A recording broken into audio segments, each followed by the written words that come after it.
ఉమ్మడి ఆంధ్రప్రదేశ్ రాష్ట్రానికి ఉజ్వలమైన భవిష్యత్తునిచ్చిన నారా చంద్రబాబు నాయుడు గారు ముఖ్యమంత్రిగా బాధ్యతలు స్వీకరించి నేటికి 30 సంవత్సరాలు గడిచింది. 1995 సెప్టెంబర్ 1వ తేదీన ఉమ్మడి ఆంధ్రప్రదేశ్ రాష్ట్రానికి చంద్రబాబు నాయుడు గారు ముఖ్యమంత్రి అయ్యే నాటికి జీతాలు ఇవ్వలేని పరిస్థితి, ఆర్థికంగా తీవ్రమైన సమస్యలు చుట్టుముట్టిన పరిస్థితి.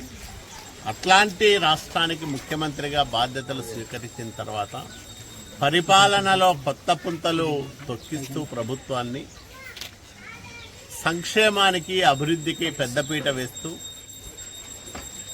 ఒక ఉజ్వలమైన భవిష్యత్తు దిశగా బలమైన పునాదులు వేసిన నాయకుడు చంద్రబాబు నాయుడు గారు. ఆయన మా నాయకుడని చెప్పుకోవడానికి మేము ఎప్పుడూ గర్వపడతా ఉంటాం.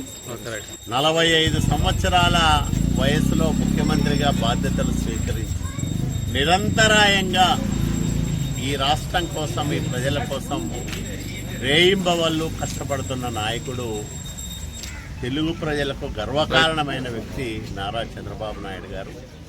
మా నాయకుడు ముఖ్యమంత్రిగా బాధ్యతలు స్వీకరించి 30 సంవత్సరాలు గడిచిన సందర్భంగా ఆయన మరో 30 ఏళ్ళు ముఖ్యమంత్రిగా ఉండాలని ప్రతి తెలుగుదేశం కార్యకర్త బలంగా కోరుకుంటూ ఉన్నారు.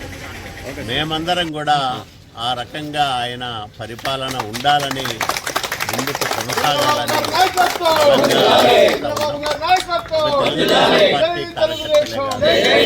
కళ్యాణ్ గారి మాటలు వింటా ఉన్నాం. కనీసం 15 సంవత్సరాలు కూటమి ప్రభుత్వం అధికారంలో ఉంటే తప్ప ఈ రాష్ట్రం బాగుపడదని బలంగా చెప్తున్న నాయకుడు పవన్ కళ్యాణ్ గారు. అట్లాగే నరేంద్ర మోడీ గారి ఆశీస్సులతో ఈ రాష్ట్రాన్ని అన్ని రంగాల్లో అగ్రగామిగా నిలపడానికి 2047 సంవత్సరం నాటికి ఆంధ్రప్రదేశ్ రాష్ట్రం అంతర్జాతీయంగానే అభివృద్ధికి అసలైన చిరునామాగా ఉంటుందనే దాంట్లో ఎలాంటి అతిశయోక్తి ఉండదు. అట్లా ఈరోజు దేశంలో సీనియర్ రాజకీయ నాయకుల్లో చంద్రబాబు నాయుడు గారు తొలి వరుసలో ఉంటారు.